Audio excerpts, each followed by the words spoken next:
किधर जाना है? मैं आहान हूँ, मैं भी इस बर्थडे पार्टी पे इनवाइटेड हूँ, मैं गेस्ट हूँ।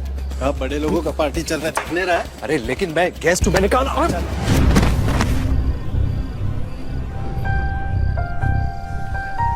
Just look at this idiot. इसका कहना है कि सिंघानिया साहब की बर्थडे पार्टी में ये भी इनवाइटेड। शनाया, बेबी, घर चलते हैं। कब? बेबी? शनाया, तुम जानती हो क्या सड़क छाप को? नहीं नहीं, not at all. Who the hell are you? इतना सुनते ही आहान शॉक्ड हो जाता है। ये पहली बार नहीं था जब शनाया ने आहान की बेइज्जती की थी। सिक्योरिटी, इस कचरे को उठाकर बाहर फेंको। ठीक उसी समय बर्थडे बॉय सिंघानिया पहुंचता है और सभी लोग उसको बर्थडे विश करने उसके पास जाते हैं। लेकिन अचानक सिंघानिया की नजर आहान पर पड़ती है और वो आहान को अपनी पार्टी में देखकर चौंक जाता है। ये सारा नजारा देखकर बाकी लोगों के पसीने छूट जाते हैं। आहान सिंह रायजादा साहब, धन्यवाद हमारे जो आप यहाँ मुझ जैसे गरीब के बर्थडे पार्टी में पधारे। आइए सर, प्लीज प्लीज आइए सर। लेकिन आहान कुछ नहीं बोलता है और चुपचाप वहां से बाहर निकल जाता है। बाहर जाकर वो शनाया का इंतजार करता है।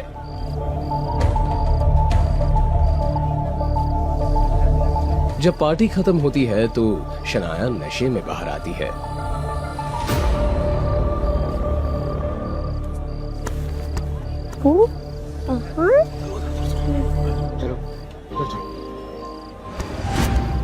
बेबी है, चल। आ गए तो यस, अब हम घर जाएंगे। हाँ हाँ। उसे लेकर आहान किसी तरह अपने ससुराल वाले घर तक पहुंचता है। लीजिए, पेश है बीवी के टुकड़ों पर पलने वाले टुटपुंजिए। ऐसे नसीब लेकर ना कुछ कम ही लोग पैदा होते हैं। बीवी के टुकड़ों पर पलने वाले घर जमाई। आहान अपने ससुराल में रोज ऐसे ताने सुनता था। उसे तो ऐसी बातें सुनने की आदत हो गई थी। फिर भी आहान इन सब की गलतियों को माफ कर देता था क्योंकि उसे शनाया से सच्चा प्यार था।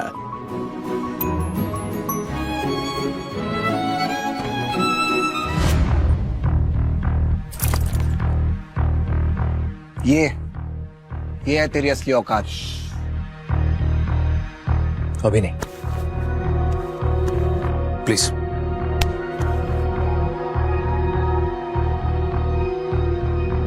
जिस दिन इन्हें मेरी हकीकत पता चलेगी उस दिन तो हम अभी किसी को मिलने अंदर जा रहे हैं और उन सबके सामने गलती से भी तुम्हें ये नहीं बोलना है कि तुम मेरे हस्बैंड हो। कोई तुमसे कुछ भी बोले तो उनको यही बताना कि तुम मेरे नौकर हो, ओके? मगर शनाया जी, क्या मगर शनाया जी? अगर उन्हें पता चल गया ना कि तुम जैसा निकम्मा और नाकाबिल लड़का मेरा हस्बैंड है तो उनके सामने मेरा बहुत गलत इंप्रेशन पड़ेगा, बहुत बेइज्जती हो जाएगी मेरी। इसलिए प्लीज मैं जैसा बोल रही हूँ वैसे ही करना। आहान उनका बैग पकड़े उनके पीछे पीछे नौकर की तरह अंदर जाता है। अंदर बिगड़ैल रईसजादे, प्रेम मल्होत्रा, राज बेदी और पारस अग्रवाल बैठे थे। वैसे तो वो रूपल के दोस्त थे, लेकिन जैसे ही उन्होंने शनाया को देखा उसकी खूबसूरती देखकर दंग रह गए। ये कौन है गुलाब जैसी खूबसूरत? वो ये she is my best friend Shanaya. Hi Shanaya. लेकिन इस गुलाब के साथ ये कांटा कौन है? जी मैं आहान हूँ। तो इसका मतलब ये वही निकम्मा आहान है जिसे शनाया के पापा शेखर गिल ने शादी कराई है, राइट शनाया? अब वो तीनों मिलकर आहान की गरीबी का मजाक उड़ाने लगते हैं। आहान भैया, मैंने सुना आप किसी बैंक में काम करते हैं, तो बस यही जानना था कि आपको महीने की सैलरी कितनी मिलती है? जी वैसे तो मुझे 12,000 मिल जाते हैं और कभी कभार बोनस अगर मिलता है तो फिर 15,000 भी हो जाता है। 15,000? जी। इधर शनाया रूपल के रईस दोस्तों की बेकार की बातों को सुनकर चिढ़ गई। बाहर आते ही उसने देखा कि दरवाजे के बाहर एक मोटा सा गंजा भद्दा सा अजीब सा आदमी खड़ा था। आपको देखकर जो मेरे अंदर हो रहा है वो बताने लायक नहीं, दिखाने लायक है। How dare you? ज्यादा नखरे मत करो अब। 10,000 रुपए दूंगा। चलो। छोड़ो।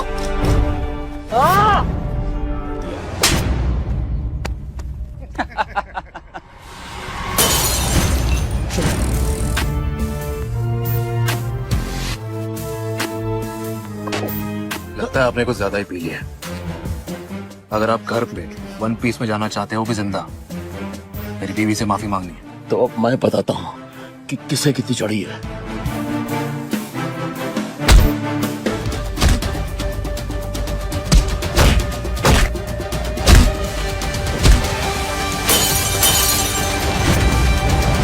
क्या हुआ ये?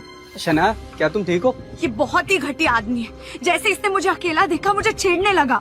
शनाया की ये बात सुनकर अब प्रेम मल्होत्रा की आंखों में नाराजगी दिखने लगी। उसने इस मैटर की पूरी जिम्मेदारी अपने हाथों में लेने का फैसला कर लिया।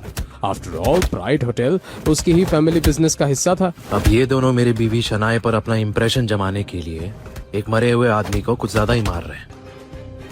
ये बात तो साफ है कि ये आदमी कोई आम आदमी नहीं है। आन भैया, आपने कुछ ज्यादा ही डरते हैं। कोई नहीं, हमारे साथ रहेंगे तो ब्रेव हो जाएंगे। ये बात किसी ताने से कम नहीं थी, मगर ये सब समझने के बाद भी आहान ने कुछ नहीं कहा। अरे बहुत बहादुर हो तुम लोग। चलो मैं भी तो देखूं कितनी बहादुरी है तुम में। आओ मेरा सामना करो। देखो रे। तो हाँ, मैं भी कहाँ डरता हूँ। तुम सामने तो आओ, तुम्हारा सामना भी जरूर करूंगा। बेटा इधर देख। मगर जब तक प्रेम मल्होत्रा ने अपनी ये बात कही, वो आगे कुछ बोल ही नहीं पाया, क्योंकि सामने जो आदमी खड़ा था विकी भाई था। भाई हम तो बस मजाक कर रहे थे। अच्छा, मजाक कर रहे थे? हाँ भाई। चलो रे, मजाक करो। विकी भाई के गुंडों ने पारस और राज को मारना शुरू किया।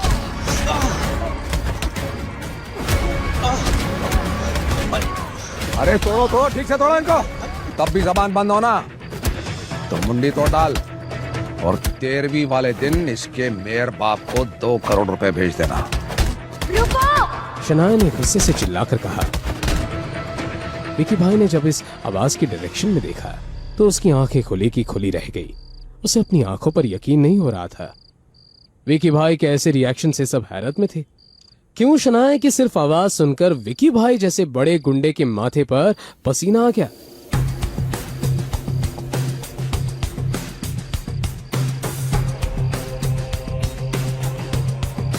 ये तो आहान रायजादा है। चलो चलो निकलो यहां से।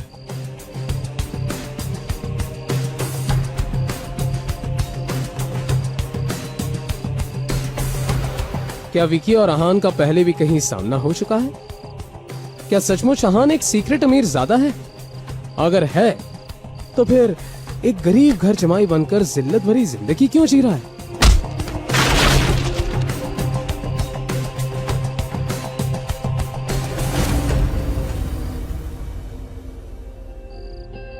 तेरे बिन कैसे मैं जीऊं, तुझसे कैसे ये कहूं, तेरी हर ख्वाहिश में मैं रहूं। मेरी आंखों में अक्स तेरा, मेरा हर वक्त तेरा, तुझसे कैसे मैं ये कहूं। क्यों शनाया के पापा ने उसकी शादी आहान जैसे गरीब फटीचर से करवा दी? क्या होगा जब आहान की हकीकत सामने आएगी? इस मजेदार कहानी को आगे और सुनने के लिए बने रहे हमारे साथ।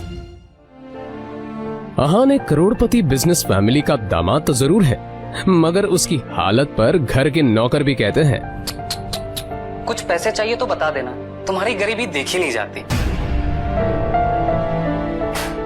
कहने को तो आहान जैसी रिच फैमिली के दामाद सड़कों पर महंगी कार दौड़ाते थे, महंगे क्लब्स में जाते थे, मगर आहान की लाइफ में 3 चीजें आम थी। पहली चीज बेइज्जती, दूसरी चीज बहुत बेइज्जती, और तीसरी चीज बहुत से भी ऊपर वाली बेइज्जती। और हाँ, कभी कभी वो किसी रईस को जब अपनी बीवी को एक महंगे होटल में खाना खिलाते देखता था तो वो खुद से कहता था, एक दिन अपना भी टाइम आएगा जब मैं महंगे सूट में ऐसी किसी महंगे होटल में अपनी बीवी शनाया को टशन के साथ खाना खिलाऊंगा। जब वो मेरे सीने से लग के एक रोमांटिक डुएट में मेरे साथ रोमांटिक कैंडल लाइट डांस करेगी ना, तो वहां बैठे सारे रईसजादों के सीने पर सांप लौटेंगे।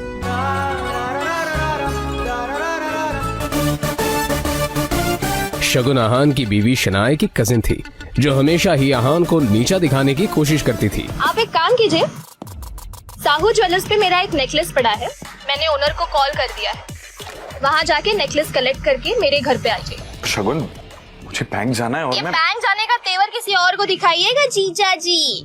वैसे भी आपको हमारे फैमिली के टुकड़ों पर ही पलना है ना? तो जितना काम कहा जा रहा है उतना कीजिए।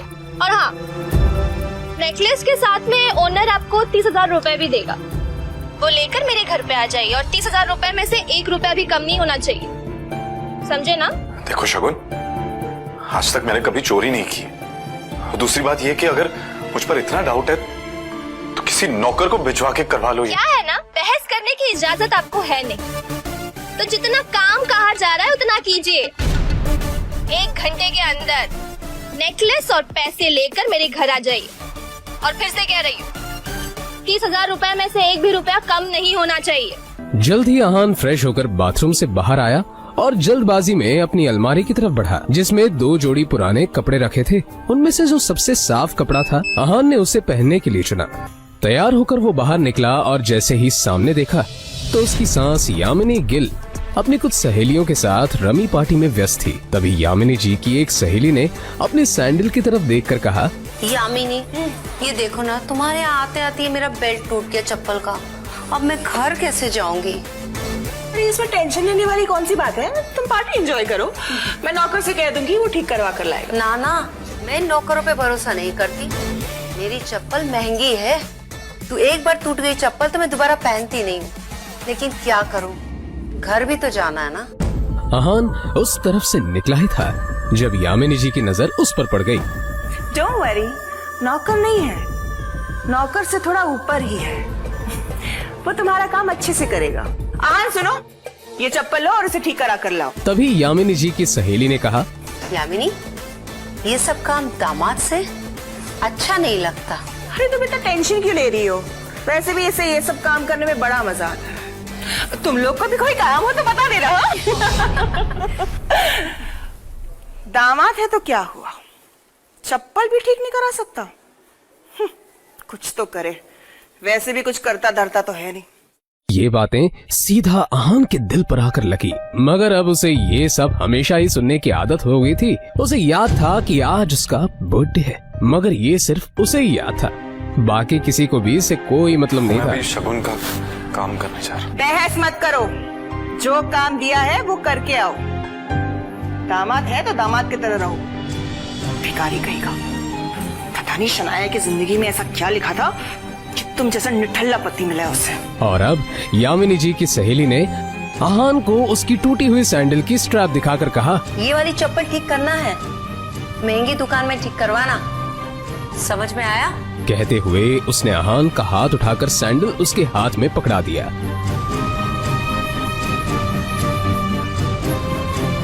ना चाहते हुए भी आहान को यह काम करना ही पड़ रहा था। उसके मोबाइल पर उसकी बीवी शनाया ने मैसेज किया। ये मैसेज पढ़ते ही आहान के होठों पर एक स्माइल आ गई और उसकी पूरे दिन की टेंशन जैसे गायब ही हो गई। आज पहली बार शनाया ने उसे ऑफिस बुलाया था। एक वही तो थी उसकी जिंदगी में जिसकी मुस्कुराहट देखकर वो खुद को जिंदा रखता था। शनाया का चेहरा देखे बिना आहान को चैन नहीं मिलता था, और उसके बस में होता तो शनाया की हर एक खुशी के लिए खुद को लाखों बार कुर्बान कर देता। और अपना पर्स निकालकर देखने लगा, उसमें सिर्फ 500 का एक नोट पड़ा हुआ था। जैसे ही आहान वापस मुड़ा तो उसे शगुन का काम और अपनी सास के दिए हुए काम याद आ गए। उसने एक नजर घूर कर उस सैंडल की तरफ देखा और कहा, माफ करना आंटीज और सासू माँ, आप लोगों को सादर प्रणाम, पर शनाया से बढ़कर मेरे लिए और कुछ नहीं है। थोड़ी सी डांट सुन लेंगे आपसे, और फिर उस पैसे से अहान ने शनाया के लिए फूलों का वो बुके ले लिया। आज वो पहली बार गिल कंस्ट्रक्शन के ऑफिस जा रहा था, जो कंपनी गिल खानदान की थी, कि तभी सामने से आने वाले एक आदमी से अहान टकरा गया।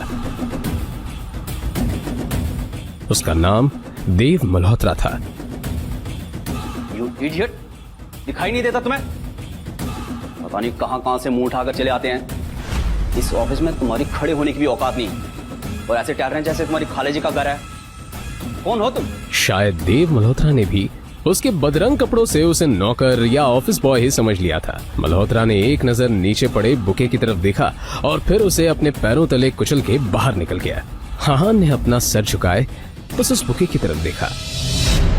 उधर शनाया अंदर से ये नजारा देख रही थी। तभी अहान की नजर शनाया पर पड़ी तो एक पल के लिए वो अपनी बेइज्जती भूल गया और वो शनाया के केबिन में दाखिल हो गया। वो शनाया की तरफ बढ़ा। अब जाने भी तो शनाया, जो हुआ मेरे साथ वो हुआ, और तुम इतना टेंशन क्यों ले रही हो? जो बात गई वो बात गई। तभी शनाया चीखते हुए बोली, दूर हटिए आप मुझसे, दूर हटिए। आप चले क्यों नहीं जाते मेरी जिंदगी से? नर्क बना रखी है मेरी जिंदगी। अहान को एकदम से झटका सा लगा। वो खुले मुंह से शनाया की तरफ देखता रह गया। तभी शनाया आगे बोली, पता नहीं कौन से बाबू की सजा मिल रही है मुझे। नहीं, आप चाहते क्या? पापा ने हम दोनों की शादी जबरदस्ती करवाई थी, वरना आप तो कभी मेरे लायक थे ही नहीं। और आज भी आपको पति कहते हुए मुझे शर्म आती। अरे आज तो ड्राइवर नहीं था इसलिए आपको बुला लिया, पर मुझे क्या पता कि मेरा पति इस काम के भी लायक नहीं है। यहां आकर आपने मेरे सबसे पुराने क्लाइंट मिस्टर मल्होत्रा को नाराज कर दिया है। अब कैसे होगा काम मेरा? आंखों में आंसू लिए शनाया ने आगे कहा, मैं जहां पर भी जाती हूँ आप मुझे बेइज्जती के सिवा और कुछ नहीं दे सकते।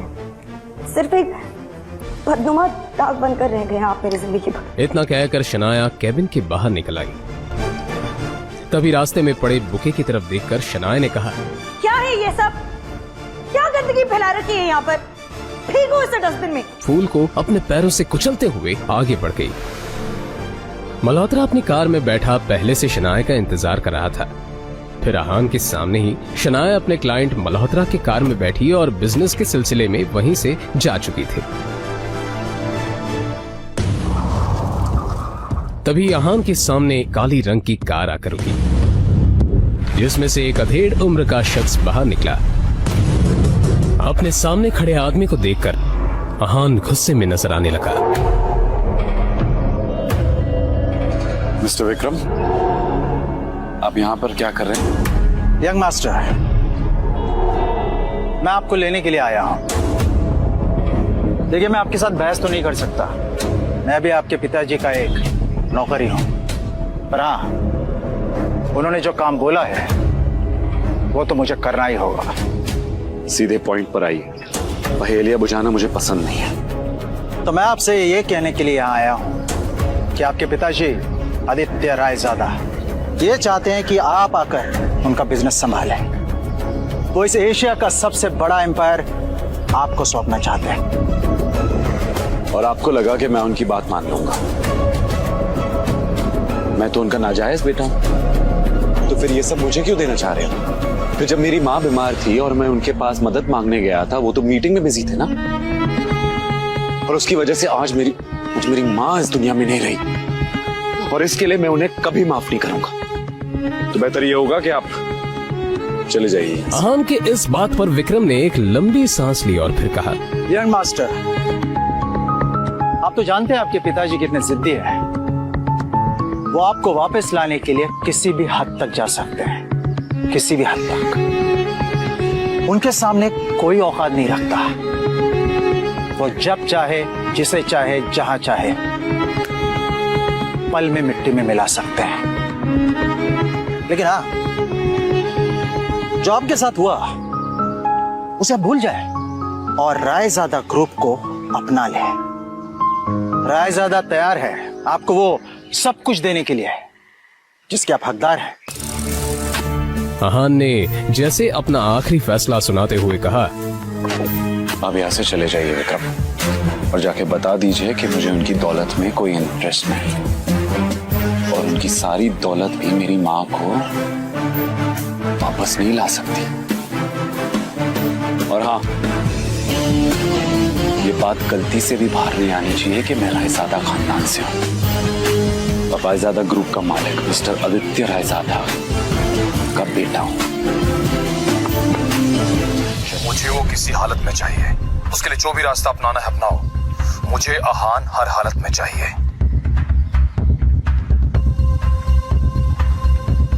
यंग मास्टर, आपको आना ही होगा।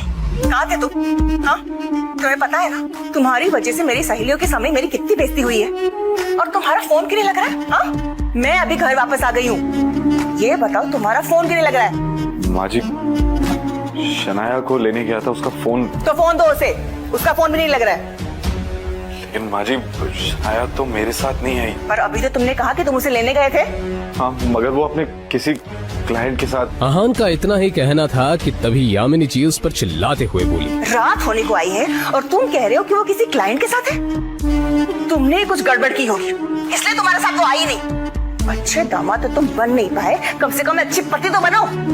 तुम्हारे पास 1 घंटा है, किसी भी तरह शनाया को ढूंढकर इस घर में वापस लाओ। अहान ने शनाया का नंबर डायल किया तो वो नहीं लग रहा था। अब सच में उसे शनाया की फिक्र होने लगी थी। Come on, Shanaya, pick up the phone. वो लगातार शनाया को फोन लगाता रहा मगर उसका फोन नहीं लगा। अब परेशान होकर अहान बाहर निकला। अहान के बारे में भले ही मल्होत्रा को नहीं पता था, मगर अहान देव मल्होत्रा के बारे में कई बार शनाया के मुंह से सुन चुका था कि मल्होत्रा उसका पुराना क्लाइंट है और उसका एक नाइट क्लब भी है।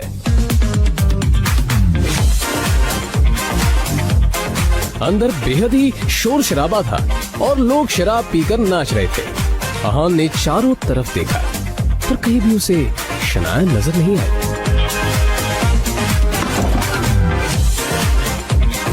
यहाँ तुम्हारी हिम्मत कैसे यहाँ आने की?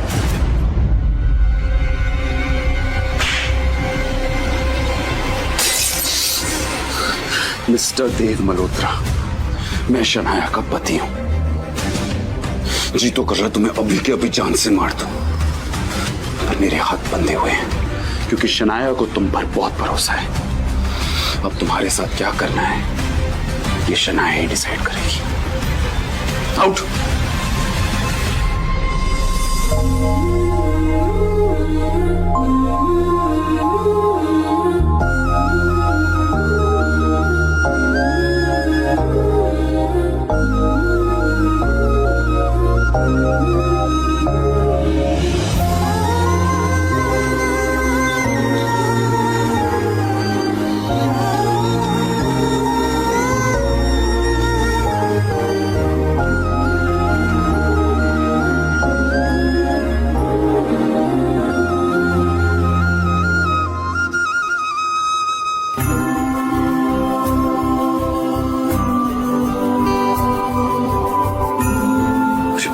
एक साथ सोना आपको पसंद नहीं,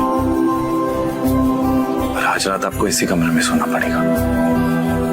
आप ऐसी हालत में नहीं हो जो मैं आपको अकेला छोड़ दूं।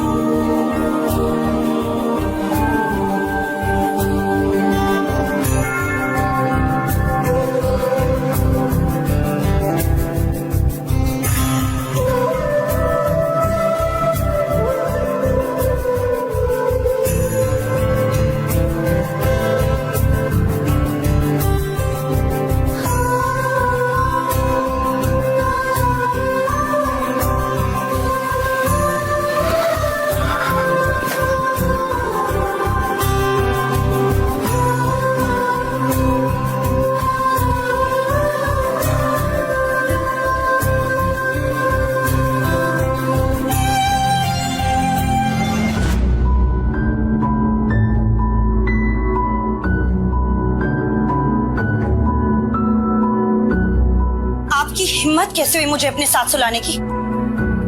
कैसे आई मैं यहाँ? कैसे आई हूँ मैं यहाँ?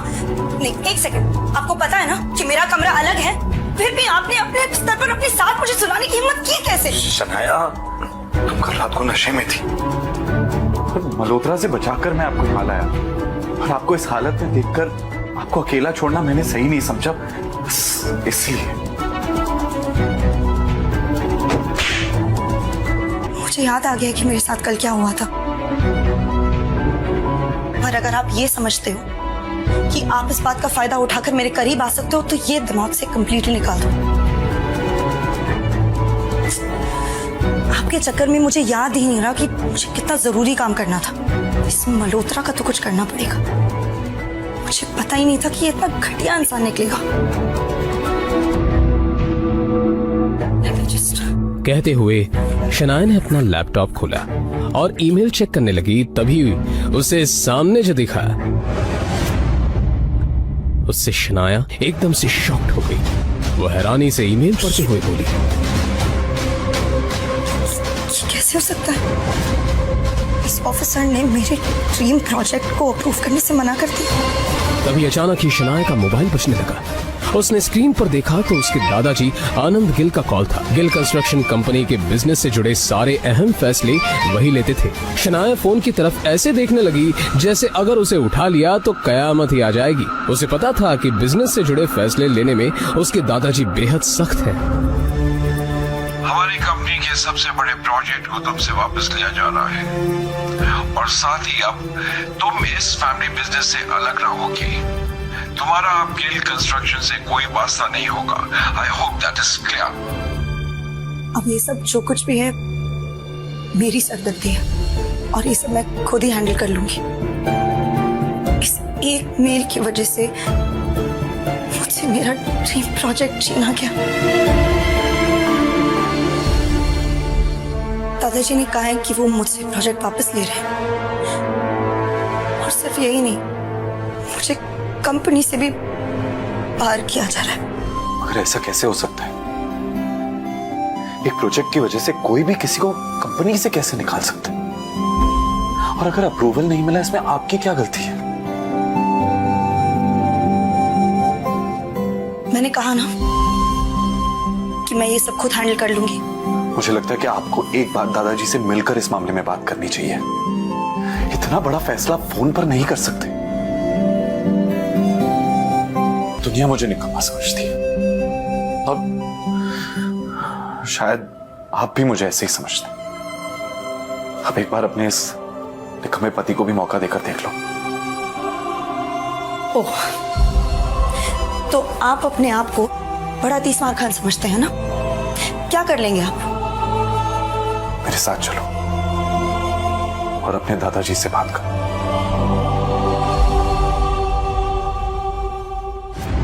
कुछ ही देर में वो दोनों शनाया के दादाजी आनंद गिल के ऑफिस में थे।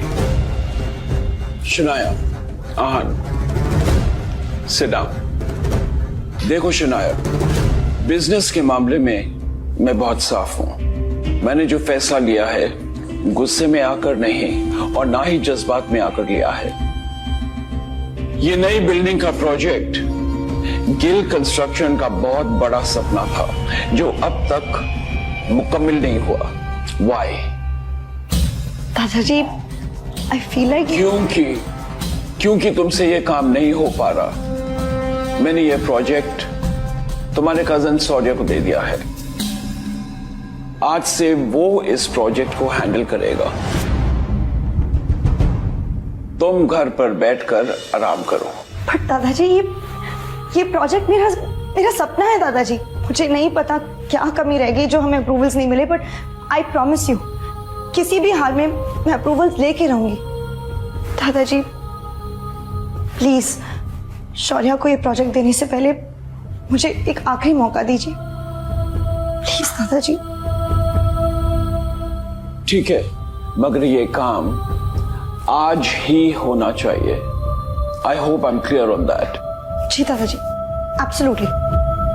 शौर्य शनाया का ही कजिन था, जो हमेशा से शनाया को बिजनेस से बाहर करना चाहता था। उसकी हसरत थी कि एक दिन वो इस बिजनेस एम्पायर को हासिल कर ले और इसके लिए शनाया को वो हर हाल में पीछे छोड़ना चाहता था।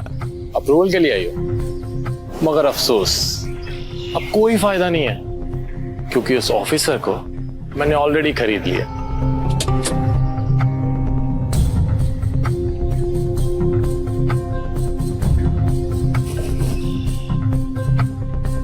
कहिए शनाया जी, कैसे आना हुआ? किल कंस्ट्रक्शन की जो बिल्डिंग है उसके सारे डॉक्यूमेंट्स कंप्लीट है और हर जगह पर सारे नियमों का पालन भी किया गया है। बावजूद इसके हमें अप्रूवल नहीं मिला। क्या मैं आपसे पूछ सकती हूँ कि आपने ऐसा क्यों किया? मैंने इन्हें ऐसा करने बोला था। कमली, तुम यहाँ? हाँ, मैं यहाँ, मैं यही काम करती हूँ। और ये जिस सक्सेना से तुम बात कर रही हो ना, वो मेरा पति है शनाया। जब मुझे पता चला कि तुम्हें हमारे अप्रूवल की जरूरत है तो मैंने ही इन्हें ऐसा करने से मना कर दिया। आज मेरा पति वो जगह पे है जहाँ वो तुम्हारा काम बना भी सकता है और बिगाड़ भी सकता है। लेकिन तुम तो बहुत पैसे वाली हो ना शनाया, तो जाओ करवा लो अपना काम, जिससे भी करवा सको। कामिनी, जो कुछ भी हुआ वो सब मेरी गलती थी। मैं बहुत नासमझ थी। प्लीज अगर हो सके तो सब भूल जाओ। मैं नहीं भूल सकती शनाया, मैं नहीं भूल सकती उस दिन को शनाया जिस दिन मेरी शादी तय हुई थी और ये बात मैं तुम्हारे साथ सारी सहेलियों को बता रही थी और तुमने मेरे बेरोजगार पति के बारे में सुनकर सबके सामने उसका मजाक उड़ाया था और मेरा भी मजाक उड़ाया था। सारी सहेलियां हंस रही थी मेरे ऊपर और मैं रोते हुए वहां से आई थी। कामनी देखो, वो सब मेरी नासमझी थी और मैं बहुत ज्यादा शर्मिंदा हूँ। शर्मिंदा होने से काम नहीं चलेगा शनाया। उस दिन का बदला तुम्हें आज चुकाना होगा। बेइज्जती के बदले बेइज्जती होनी चाहिए। मतलब ये तुम्हारा पति है ना, इसने आज तक कौन से झंडे गाड़ दिए शनाया? अरे इसकी तो मेरे पति के बराबर खड़े रहने की भी औकात नहीं है। और मैंने सुना है कि ये घर जमाई बनकर रहता है। कामिनी, अब तुम गलत बोल रही हो। मैंने अभी कुछ कहा ही कहा है शनाया। ठीक है, अब सुनो, अगर तुम्हें अप्रूवल चाहिए तो तुम्हारे पति को बोलो मेरे पति के सामने हाथ जोड़ के गिड़गिड़ा के अप्रूवल की भीख मांगे। कामिनी, तुम बाहर का रास्ता उधर है शनाया।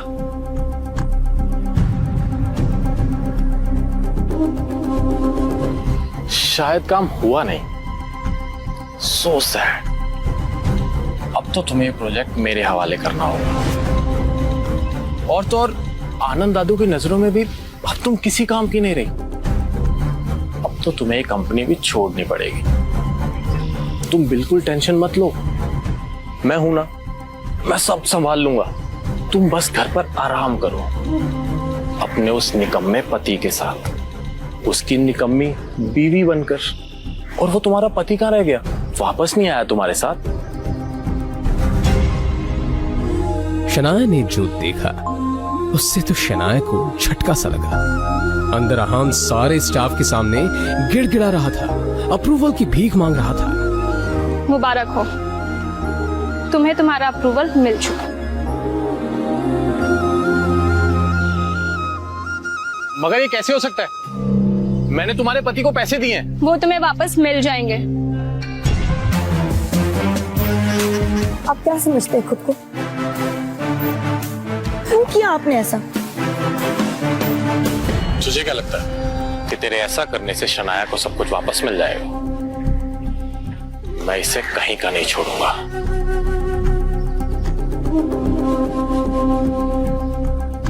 तू क्या? दुनिया में कोई भी शनाया का बाल तक बांका नहीं कर सकता। ओ, मगर कब तक साथ देगा तो शनाया का?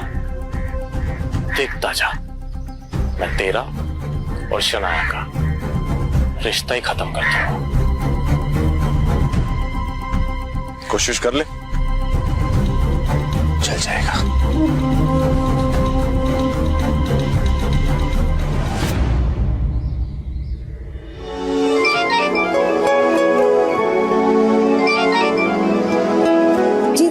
तुम्हारी कामयाबी की खुशी में हमने आज पुराने घर पर पार्टी रखी है।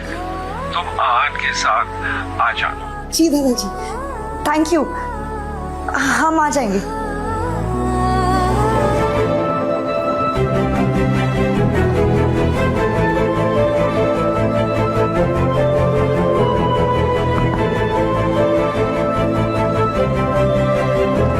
इतना हैरान होने की कोई जरूरत नहीं है। अपने लिए कुछ कपड़े मंगवाए थे, पसंद नहीं आए। दुकानदार पैसे वापस ही नहीं कर रहा था, तो मैंने सोचा आपके लिए कुछ मंगवाए।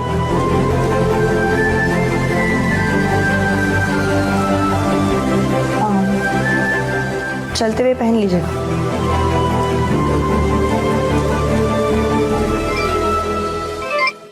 हाँ शगुन बोलो। शनाया, ये शॉपकीपर बोल रहा है कि तुमने आहान के लिए स्पेशल ऑर्डर देके सूट बनवाया है। क्या चल रहा है ये सब? तो मैं आहान के लिए कुछ करूं तो उसमें गलत क्या है? फोन रखो, बाद में बात करते हैं। शाम हो चुकी थी और सभी बड़े लोग पार्टी में आ चुके थे। आहान और शनाया को देखकर शौर्य और शगुन के मन में कुछ और ही चल रहा था। इस पार्टी में कुछ तो ऐसा करना पड़ेगा जिससे आहान और शनाया की बेइज्जती भी हो जाए और गलती भी आहान की हो। शौर्य, ऐसा होगा कैसे? इस गरीब सड़क छाप पे इतना महंगा सूट कुछ जम नहीं रहा है। शनाया, वेलकम बच्चा। Aahan, welcome to the party. Come let's have a drink. आ जाओ। शनाया भी पता नहीं आजकल इसे कुछ ज्यादा ही भाव देने लग गई है। पता नहीं क्या हो गया इसे। सही कहा, आजकल कुछ ज्यादा ही उछल रहा है। अब देखो मैं क्या करता हूं।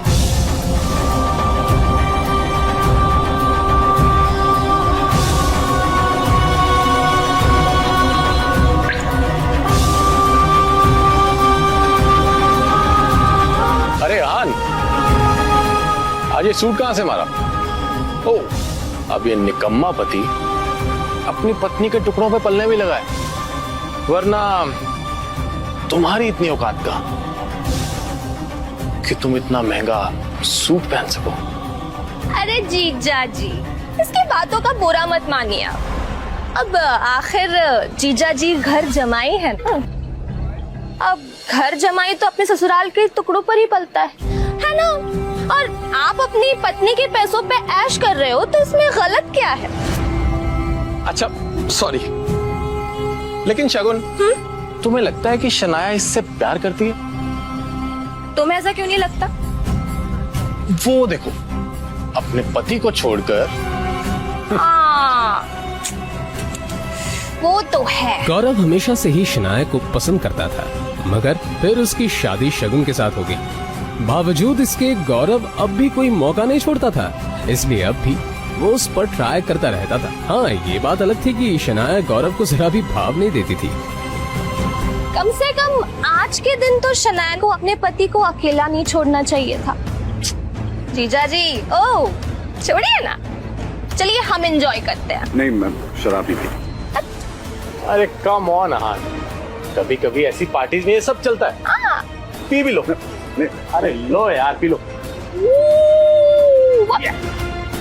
That's like a good boy. ओ जीजा जी, हमारे ग्लास से नहीं पियेंगे? इतना भेदभाव? चलिए, come on, finish it. Come on, come on, come on, come on. You have to do this. You have to do this. Come on, come on. Bravo, जीजा जी. सुनिए सुनिए सुनिए, ये है हमारे घर के दामाद। इनमें बहुत सी खूबियां हैं और ये किस खानदान से है, इनका पेशा क्या है, आज ये सब बताएंगे कि इन्होंने क्या सोचकर हमसे रिश्ता जोड़ा।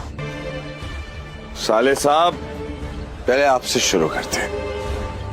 तुम ना एक नंबर के लालची और खुदगर्ज इंसान हो।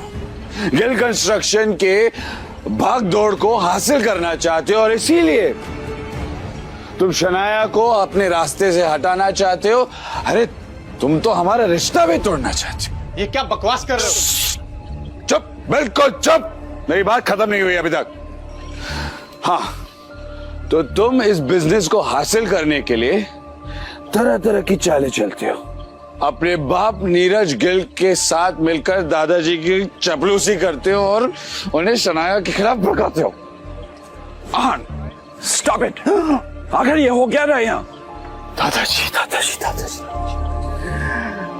वैसे भी दादाजी आपका क्या कहना, दिखाने को तो आप शनाया को मौका देते रहते हो, लेकिन अंदर ही अंदर आप शौर्य को ज्यादा चाहते हो।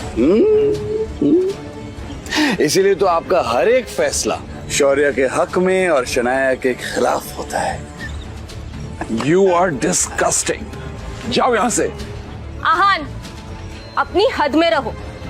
ये हमारे दादाजी हैं। तुमसे उम्र, रिश्ते और औहदे में सबसे बड़े हैं। शगन, ओ शगन, तुम्हारी कमी थी। क्या है, मुझे पता है कि शनाया के खिलाफ तुम और शौर्य अब एक हो चुके हो। आखिर तुम शौर्य के चाचा की बेटी जो हो, अंदर ही अंदर तुम एक दूसरे के बारे में जो भी कहो, पर जब बात शनाया की आती है मुझे पता है कि तुम दोनों एक हो जाते हो। इसीलिए मुझे शराब पिलाई ताकि तुम मेरी बेइज्जती कर सको, है ना? पर तुम लाख कोशिश करो, मैं शनाया के साथ हूं और मेरे होते हुए शनाया का कोई कुछ नहीं बिगाड़ सकता। सच कहूं शौर्य, तो एक शनाया ही है जो तुम सबसे ज्यादा टैलेंटेड है, सबका ख्याल करती है, सबका फिक्र करती है, लेकिन भेदभाव भी उसी के साथ हो रहा है। अपनी ये बकवास बंद करो। ऑलरेडी बहुत बेइज्जती करवा चुके हो तुम। निकल जा यहां से। तू कल भी शनाया की जूती के बराबर था और आज भी वही है। आज तुम दोनों ने बेशर्मी की सारी हदें पार कर दी। किसी को नीचा दिखाने के लिए कोई इतना गिर सकता है, ये मैं पहली बार देख रही हूँ। आज के बाद आहान को कुछ भी कहने से पहले एक बात याद रखना, ये मेरे पति हैं और जो तुम लोगों के लाख कोशिशों के बावजूद भी ना बदल नहीं सकते। इसलिए अगली बार आहान के साथ कुछ भी गलत करने की कोशिश की ना, तो मुझसे बुरा कोई नहीं होगा। चलिए। ये सब क्या है शौर्य? ये आहान हमारे खानदान पर धब्बा बन चुका है आंटी। और ये शनाया, ये इसी के साथ रहना चाहती है। हाँ, लेकिन हम कर भी क्या सकते हैं? शनाया के पापा ने इस मुसीबत को हमारे गले बांध दिया है। कर सकते हैं, हम बहुत कुछ कर सकते हैं। अगर आप चाहें तो हम इनका रिश्ता भी खत्म कर सकते हैं। Really? मगर कैसे?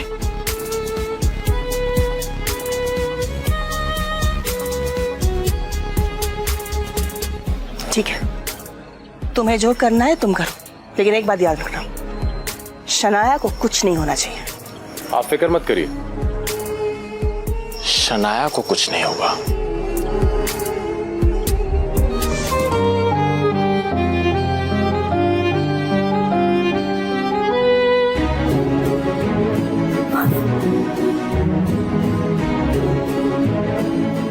मैं आपसे बहुत प्यार करता हूँ। सॉरी, जो भी हुआ ना उसमें मेरी कोई गलती नहीं। सब ना हमें अलग करना चाहते, मगर मैं ऐसा होने नहीं दूंगा। मैं आपके साथ रहूंगा, आपको कभी अकेला नहीं छोड़ूंगा।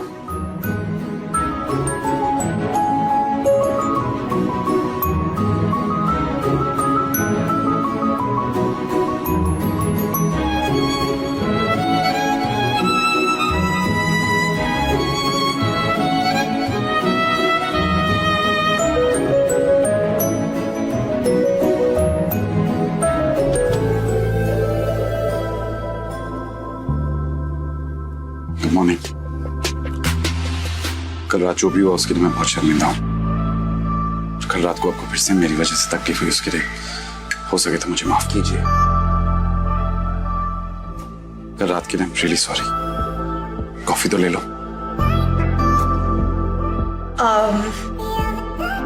एक्चुअली वो मुझे फ्रेश होने जाना है, बहुत काम है, लौट कर पी लूंगी।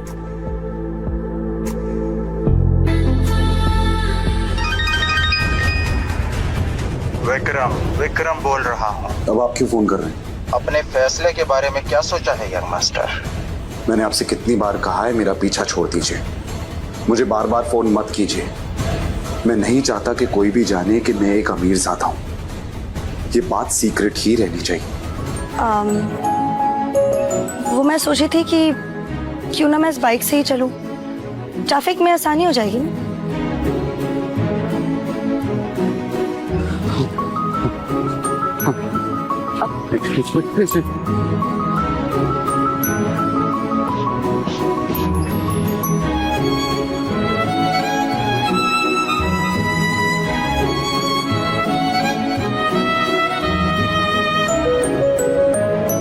बाइक पर बैठकर शनाया ने आहान के कंधे पर हाथ रखा तो आहान को एक अलग ही एहसास हुआ।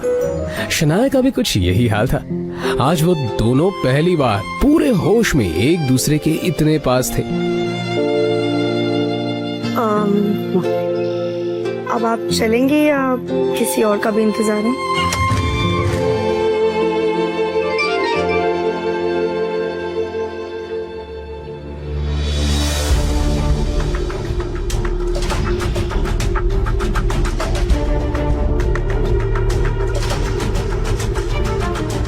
शनाया के पापा के एक्सीडेंट की खबर सुनकर आहान की भी वही हालत खराब हो गई, क्योंकि एक वही तो थे उनकी जिंदगी में जिन्होंने आहान पर हमेशा विश्वास किया था। शनाया बेटा, तुम्हारे पापा आईसीयू में रखा है। आप चिंता मत कीजिए, सब ठीक हो जाएगा। जाके पता करके आते हैं, चलिए। क्या बात है डॉक्टर, कैसी हालत है वो उनकी? जब उन्हें यहाँ लाया गया तो उनकी हालत बहुत खराब थी, पर अब उनकी हालत स्थिर है। फिर भी हम उन्हें निगरानी में रखे हुए हैं। फिलहाल उम्मीद है कि उनकी हालत में सुधार हो, पर कुछ और होने की आशंका से हम इनकार भी नहीं कर सकते।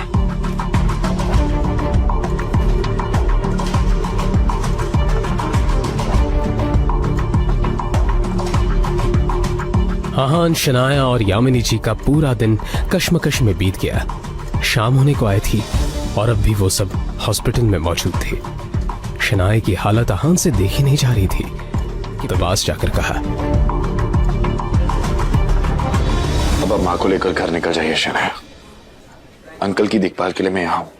जो भी होगा मैं आपको फोन करता रहूंगा। पर मैं पापा को इस हाल में छोड़कर कैसे जा सकती हूँ? उनकी हालत। देखो शनाया, अंकल के लिए मेरा प्यार आपसे कम नहीं है। उन्होंने मेरे लिए जो कुछ भी किया है उसका एहसान मैं नहीं चुका सकता। वो मेरे लिए भगवान के समान है। इसलिए मैं कह रहा हूँ आप खुद पर ध्यान दीजिए और माँ को लेकर घर जाइए। मैं यहाँ पे सब कुछ संभाल लूंगा।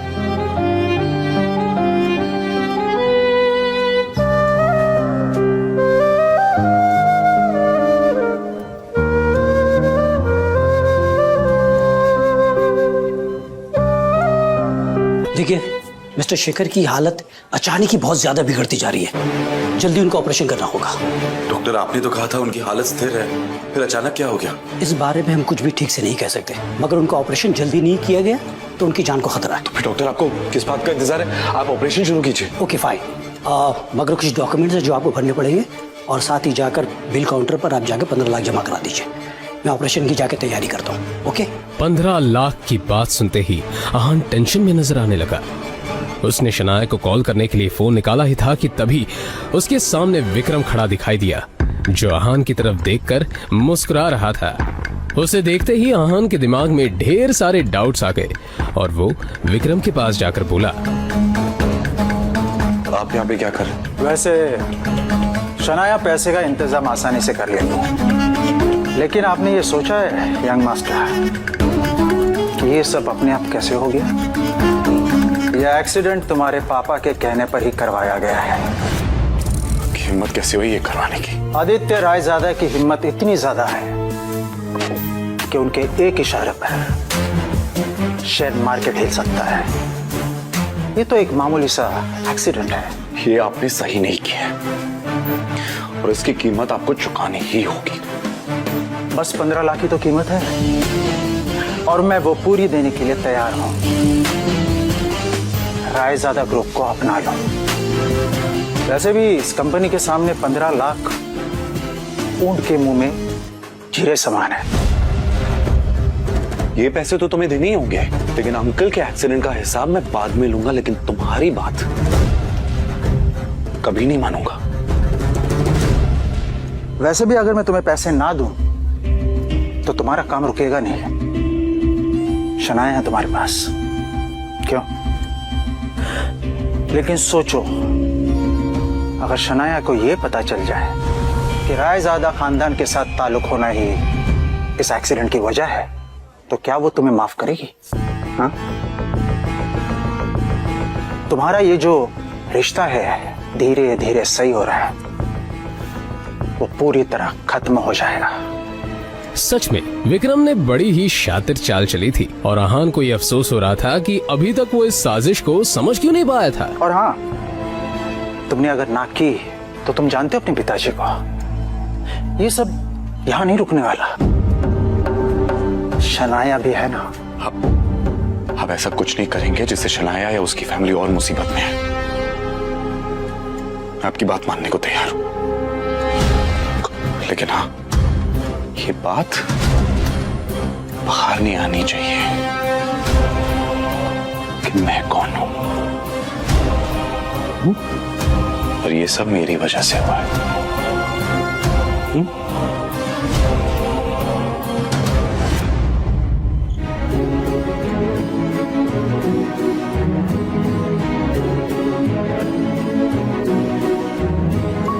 आहान ने शनाया को उसके पापा की हालत के बारे में बताया और फिर जरूरी फॉर्मेलिटीज पूरी करने के बाद उनका ऑपरेशन शुरू हो गया।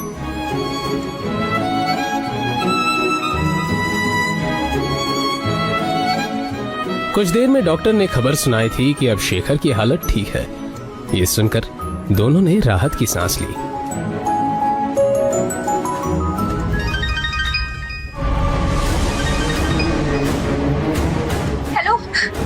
देव मल्होत्रा के क्लब में कुछ लोग मेरे साथ जबरदस्ती कर रहे हैं। छोड़ो मुझे। हेलो शगुन, क्या नया नाटक है? शगुन के रोने की आवाज और गुंडों के हंसने की आवाज आहान के कानों में साफ पड़ रही थी। शनाया, मुझे कुछ जरूरी काम है, मैं बस कुछ ही देर में आता हूं।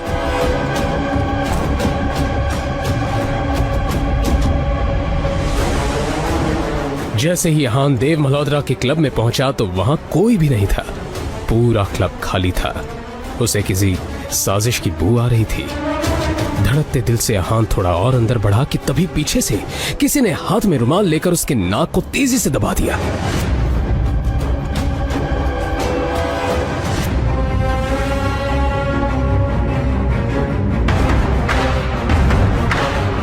आखिर क्या होने वाला है आहान के साथ? क्या है शौर्य और शगुन की साजिश? इन सभी सवालों का जवाब जानना चाहते हो तो आपको सिंपल सा एक काम करना है। अपने स्क्रीन पर दिखाए गए एक नीले रंग के इंस्टॉल बटन पर क्लिक करना है। क्लिक करने पर तुरंत आपको मोबाइल फोन पे प्ले स्टोर पेज दिखाई देगा, जिसमें पॉकेट एफएम के नीचे दिए हुए इंस्टॉल बटन पर क्लिक करना है।